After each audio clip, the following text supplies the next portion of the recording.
السلام عليكم ورحمة الله وبركاته أصحابتك وحنا جنال كمركز السود وده أدي هذا وما سنتين تنك muuqaal kan waxa rabaa inaan idinku la wadaago madaxweyne Trump oo maanta mar kale Soomaalida u gafay isla markaana ku tilmaamay qashin waxana uu yiri dalkooda dib ha ugu laabtaan burbursane hadhistaano waan idin la wadaagaya sidoo kale kadib markii ay soo baxeen warar sheegaya in ilaa iyo 100 askari oo ka tirsan ciidamada ICE loo diray magaalooyinka mataanaha ee St Paul iyo Minneapolis si ay dadka sharci darrada uga soo qabqabtaan ayaa magaalada Minneapolis maayarkeeda dhawaan la doortay Jacob Frey taliyaha booliska iyo maayarka magaalada St Paul iyo sidoo kalena qaar ka mid ah xubnaha dawladda hoose shir jaraa'id qabteen waxana ay sheegeen in bulshada Soomaalida ah mar kasta ay garab taagan yihiin isla markaana aysan ka gorgortamaynin bulshada madaxweyne Trump maalmahan weerar ayuu nagu ahaa arintaasi ma uusan qarsanaynin inuu ilhaan weeraro gudoomiyaha gobolka Minnesota Soomaalida degan Minnesota iyo waliba dalkeena Soomaaliya maanta isagoo ka hadlayay kulan golaha wasiirada ee aqalka cad ku yeesheen ayaa haddana mar kale uu si xun Soomaalida ugu taagtaagsaday madaxweyne Trump ayaa waxa uu sheegay in Soomaalidu ay yihiin qashin waxa uu sheegay Soomaalidu waxa uu yiri waxa ay qaataan ceer oo kaliya 88% wadankana waxba kuma soo kordhiyaan marka uma baahnin ayuu yiri waxay sheeganayaan meel janno ah inay ka imaadeen laakiin naar ayay ka imaadeen ayuu yiri sidaas darteed ayaa Ilhaan Cumar sidoo kalena uu mar kale ku celiyay inaysan wax kala qaban xitaa dadka Yahuudda iyo qof kasta waa nacabto yiri waxaana ay mar kastaba ka cabataa dastuurkeena iyo dalkeena marka Ilhaanna waxa uu ku tilmaamay qashin waxa uu sidoo kale yiri Soomaalida uma baahnin wadankeena waxa uu yiri meel halis ayuu taagan yahay labada dhinac mid ayuu aadi karaa marka wuxuu yiri qashinka hadii aan sii qaadano oo ula jeedo dadka soo galootiga iyo waliba qaxootiga gaar ahaan Soomaalida oo hadda ula jeedo waxa uu yiri wadankeenu dhinaca xun ayuu aadi karaa marka uma baahnin ayuu yiri Soomaalida wadankooda oo wadan aanba jirinba ah dib ha ugu laabtaan wadankooda burbursan oo iyaguna ay isdilayaan dib ha u dhistaan ayuu yiri haddaba madaxweyne Trump oo arimahaasi bal ka hadlayay codkiisa wax yar ila daawada Somalia which is barely a country, you know, they have no anything. They just run around killing each other. There's no structure. And when I see somebody like Ilhan Omar, who I don't know at all, but I always watch her for years. I've watched her complain about our Constitution, how she's being treated badly. Our Constitution, the United States of America, is a bad place. Hates everybody, hates Jewish people, hates everybody. And I think she's an incompetent person. She's a real terrible person. But when I watch what is happening in Minnesota, the land of 1,000 lakes or however many lakes they have, they got a lot of lakes, but this beautiful place, and I see these people ripping it off, and now I'm understanding, and you're going to look at, I hear they ripped off Somalians, ripped off that state for billions of dollars, billions, every year, billions of dollars, and they contribute nothing. The welfare is like 88%. They contribute nothing. I don't want them in our country, I'll be honest with you, okay? Somebody would say, oh, that's not politically correct. I don't care. I don't want them in our country. Their country is no good for a reason. Their country stinks. And we don't want them in our country. I could say that about other countries too. We don't want them to hell. We have to rebuild our country. You know, our country's at a tipping point. We could go bad. We're at a tipping point. I don't know if people mind me saying that, but I'm saying it. We could go one way or the other. And we're going to go the wrong way if we keep taking in garbage into our country. Ilhan Omar is garbage. She's garbage. Her friends are garbage. These aren't people that work. These aren't people that say, let's go, come on, let's make this place great. These are people that do nothing but complain. They complain. And from where they came from, they got nothing. You know, they came from paradise and they said, this isn't paradise. But when they come from hell and they complain and do nothing but bitch, we don't want them in our country. Let them go back to where they came from and fix it. sidoo kale warar soo baxay ayaa sheegay qaar ka mid ah warbaahinta Mareykanka ay qorayso in ciidamo aysa oo ilaa iyo 100 askari ah loo diray magaalooyinka St Paul iyo Minneapolis waa magaalooyinka mataanaha ilaa ay xalay muuqaalo midkan uu ka mid yahay ayaa la ii soo dirayay oo ah dad laga qabqabanayay Minneapolis dhexdeeda gaar ahaan 24ka hadda maanta wiilkan Soomaaliga ah oo magaciisa Cali ku sheegay ayaa la istaajiyay sharcigiisana la weydiiyay waxa uu yiri 25 sano ayaan wadanka Mareykanka joogay muwaadin ayaana ahay haddaba arrintaasi waxaa ka hadlay oo shir jaraa'id qabtay maayarka dhawaan la doortay ee Jacob Frey iyo sidoo kale maayarka magaalada Minneapolis waxaa sidoo kale maayarka magaalada St Paul Melvin Carter taliyaha booliska Brian O'Hare iyo Jamal Cusmaan oo dowladda hoose ee Minneapolis ka tirsan Jacob Frey maayarka dhawaan Soomaalidu ay sida aadka ugu codayeen isla markaana la yiri xitaa Soomaalidu waa ku kala qaybsatay walow arrintaasi aysan jirin ayaa si aad ah Soomaalida u difaacay isla markaana garab istaagay waxa uu yiri waxaan helnay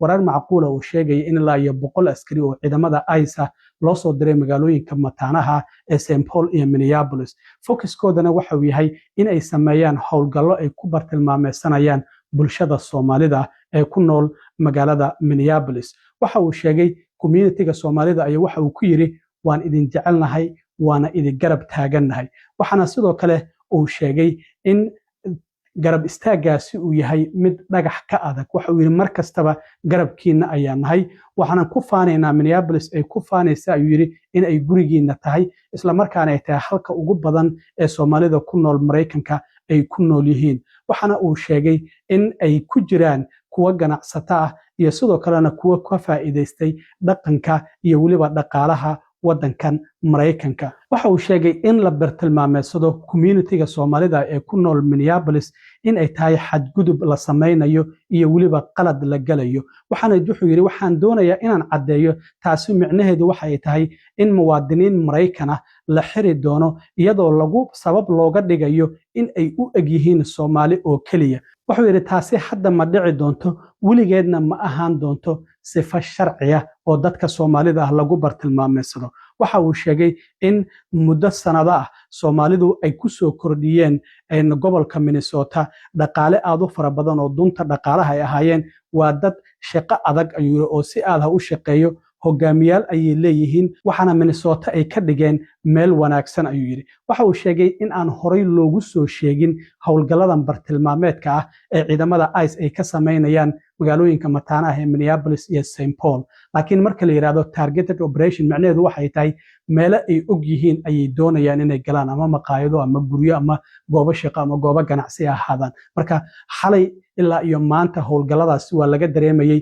magaalooyinka mataanaha ee St Paul iyo Minneapolis marka waxa uu sheegay waxaan idin ballan qaadaya ayuu yiri bulshada Soomaalida inaan mar kastaba aan garabkiina taaganahay isagoo arrimahaasi ka hadlayay maayarka magaalada Minneapolis Jacob Frey waxa uu yiri We are here to respond to a number of credible reports from several media outlets relaying that there are as many as 100 federal agents that will be deployed to the Twin Cities with a specific focus on targeting our Somali community.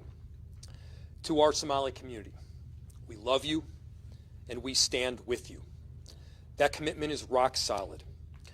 Minneapolis is proud to be home to the largest Somali community in the entire country. They've been here for decades in many instances. They're entrepreneurs and fathers. They benefit both the culture and the economic resilience of our city. Targeting Somali people means that due process will be violated. Mistakes will be made. And let's be clear, it means that American citizens will be detained for no other reason than the fact that they look like they are Somali. That is not now and will never be a legitimate reason. For decades, the Somali community has added greatly to our city. The economic fabric, their hard work, their leadership, it has made Minneapolis a better place. We are not given advance notice or inside information about these kinds of operations. But here's what we can promise. We will not compromise our values here in Minneapolis. Our values and our commitment to the Somali community, to every community of immigrants and people in our city, is rock solid and will be unwavering. maayarka magaalada Minneapolis Jacob Frey waxa uu sidoo kale sheegay in ka badan 80,000 oo Soomaali ah ay ku nool yihiin magaalada Minneapolis dhammaantoodna waxa uu yiri waa muwaadiniin Mareykan ah iyo kuwa sharci leh marka waxa uu xaqiijiyay in ciidamada booliska ay sidoo kale aysan la shaqayn doonin hay'adahan ama ciidamadan federaalka ah ee yimid magaalada Minneapolis waxana uu sheegay in shaqaalaha dowladda hoose ee Minneapolis aysan weydiin doonin dadka Soomaalida ah in ay sharci leeyihiin ama inaysan sharci lahayn su'aashaasi maba weydiin doonaan ayuu yiri waxana uu sheegay in dowladda hoose ay sameysay in magaalada Minneapolis ay leedahay qareeno si bulaasha dadka ugu adeegaya marka haddii aad adigu u baahan tahay qareen ama qof familkaada u baahan yahay ama qof aad jeceshahayba waxa uu yiri website-keena gal ama la soo xiriir nambarka 311 waxaadna heli doontaa qareen ku matala waxa uu yiri sidoo kale waxaan maalmahanba qaybinaynay xuquuqda dadku ay leeyihiin in loo sheego marka wuxuu yiri waxaad xaq u leedahay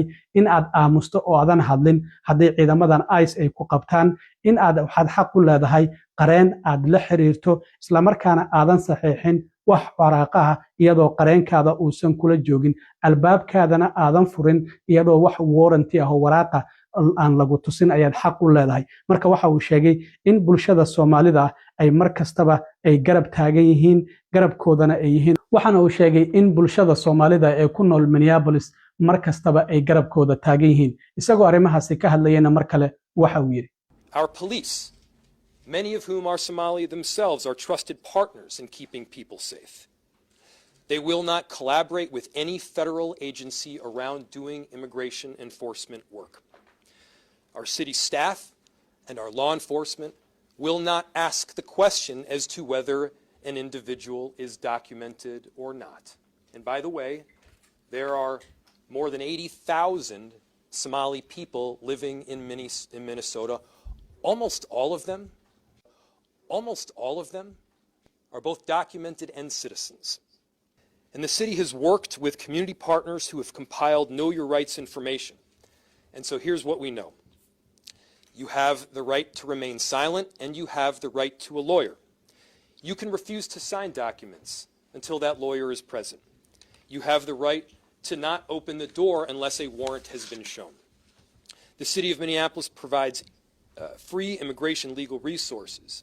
And if you or a family member or a loved one needs access to a lawyer, go to our website or call 311. And we're going to work with our partners. Partners like the city of St. Paul, partners like the state of Minnesota, to do everything to support our neighbors and to coordinate on any incident that happens. Obviously, this is a frightening moment for our Somali community. There have been many frightening moments over the last several months to our immigrant communities in Minneapolis. In Minneapolis, our diversity is diverse. People come from 1,000 different backgrounds, mentalities, and perspectives with one beautiful thing in common.